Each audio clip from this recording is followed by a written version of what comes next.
Alright, welcome to YouTube.com. Today's bullshit I want to ramble about so I can lose some more followers. I don't understand why anyone subscribes to this shit.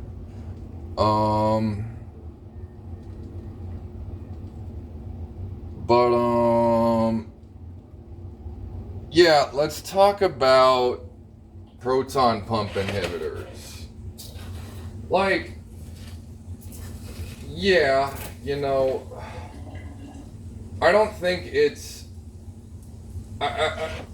it's a thing. It can be good in context. Let's talk about that context. That basically is the opening to any fucking thing ever. Is context. It matters. So, let's say you have acid reflux. That sucks. Don't want it to burn your throat up all bad. Well, your GP is probably going to not ask anything about your diet except for, oh, are you eating a greasy meal before bed? And when you ask what a greasy meal is, they'll just give you something vague and, and then they'll be like, oh, well, yeah. And then, okay, so here's the thing. Now, again, nutrition, something that there's not a lot known about, just period. But there's more that's established than GPs typically will acknowledge. And again, that's because people just won't even implement it. It's not a matter of knowing, it's about a matter of wanting to do it. But like your water soluble fiber, like there can be a thing as too much fiber. And this is where PPIs can be kind of, well, alright, so let's talk about what I did personally. So I did go on a PPI, and yeah, it did kind of help, but I was still having like other GI distress, which actually seemed to get worse. Like on the PPI, my poop started floating, which means there's more fat in the poop, and I'm not like digesting fat like I should because it's just coming out.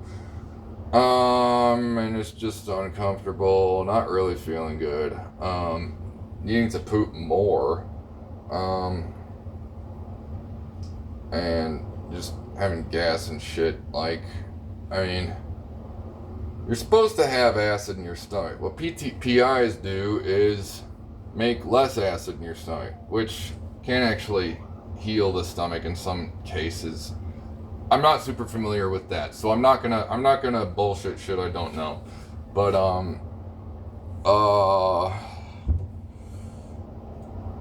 what I do know is if you're having insufficient acid in there, so you have less acid to break up the food that hopefully you chewed. Chewing is good. Chew your food.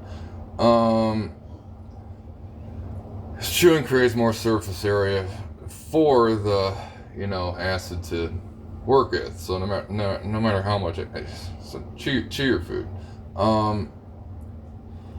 But still, even if you chew really good and there's no acid in there, things aren't going to get broken down as good. So then your stomach's going to start having to churn more, and like the muscles will like pushing shit down before it's even really ready. Just kind of leading to malabsorption and more gas, because you're getting now that stuff that would have been acidified and shit, it's gonna get fermented, so you're gonna be maybe bloated, burping, farting, not feeling good. Yeah, that shit's whack. So and that actually could in itself give you acid reflux symptoms. Like, even though your stomach acid isn't super acidic, you because of that gas and shit pushing up against the thing onto the flap on top of the stomach, it can shit can get pushed up that way, and despite not being super acidy, it's still burning because it's in a spot where it's not supposed to be. It's not adapted to that. It's just acid don't go there. Go in the stomach. So, and if that's your specific issue, this stuff can get really complicated, but that's kind of my point, is you have to look into stuff. Don't go with what I'm saying, because it may not be your specific issue. This is just fucking ideas to explore. Maybe it is, maybe it isn't, but let's think about it and look at stuff, okay? So once upon a time, there was a little man named Epiglottis. Nope. Losing my train of thought. Really bad.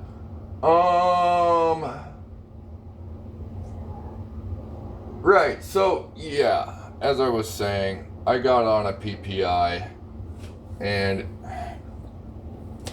it did help a little bit. Started having other issues. I explained why. Or at least what I thought. So what I did was, I was having a cup of oatmeal in the mornings, like cup dry, and then adding water and cooking it. And, that was after having a bunch of caffeine on an empty stomach. And then, later that night, I'd have I think it's about a 500 calorie meal, which smaller meal for me, but still, it's not like my digestive system's necessarily going to have the same capacity as my body needs calories. So what I modified here was I cut that meal in half and started, and it is easily digested stuff like almond butter which is some fat, but it's 28 grams of monounsaturated meat. So, not a big deal, but still, I cut that in half. It's the almond butter with a banana and some cream of rice and whey protein. Whey protein's super fast absorbed. It's easy on the GI. So that stuff, still though, I cut it in half, and the other half I had after, just when I wake up.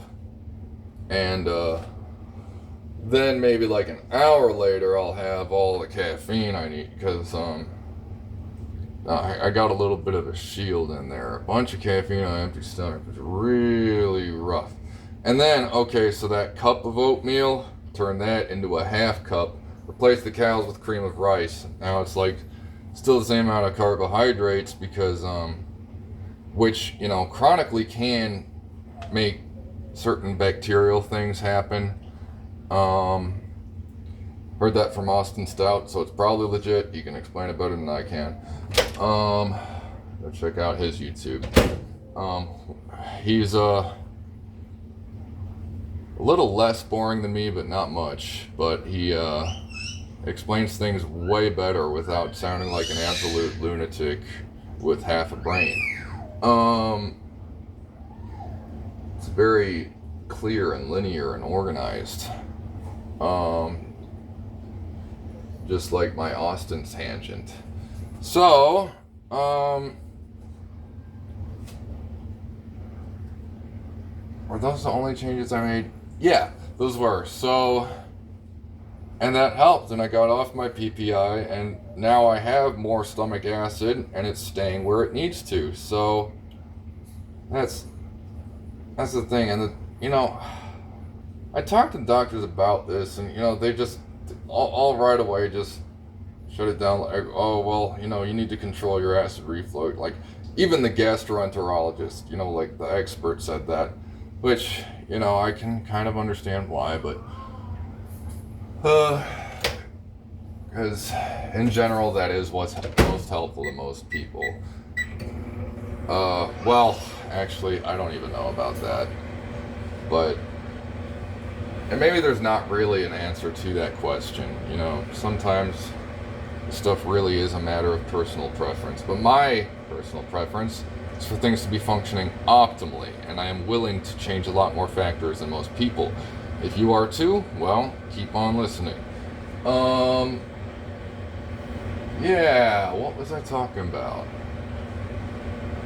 Yeah, so I am not at all against meds to control symptoms. Because, alright, so I had high blood pressure, and it was getting worse, despite doing everything I can on my end. I mean, you know, as far as exercise, diet, that shit, like, you know, chronically, you know, just, I was doing a lot in those departments. Now, stress was not managed well, but I didn't really have any way to manage it any better than I was. And there's family history. So, you know, my nutrition and exercise stuff, while it probably prevented me from just dying at age 27,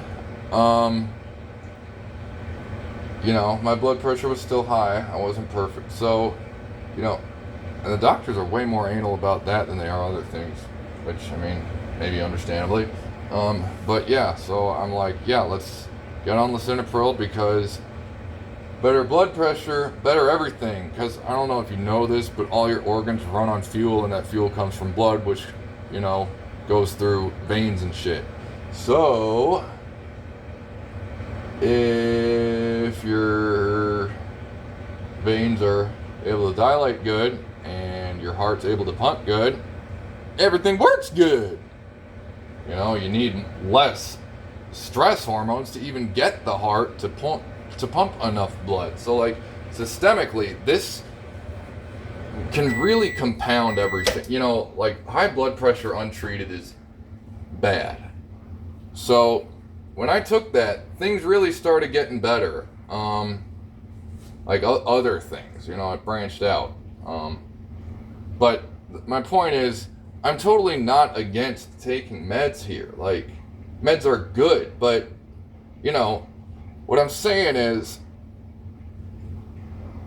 my goals are best met by taking the lisinopril, based off of my situation, and not taking the PPI, you know.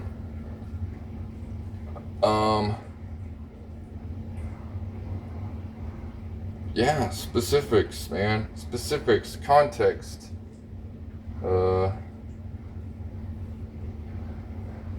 Yeah. I feel better now. Sometimes you gotta just vent to your damn phone and then watch this have one view in 1 year. It's probably the best, because do I want anybody to listen to me? It's very, well, I mean, yes, but not just going off like this. But then again, it is kind of funny. Maybe even helpful to somebody. But that is going to be a very, whew, that's like winning the lotto right there.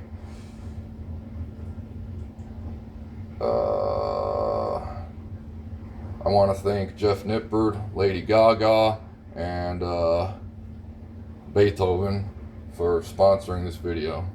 Thank you.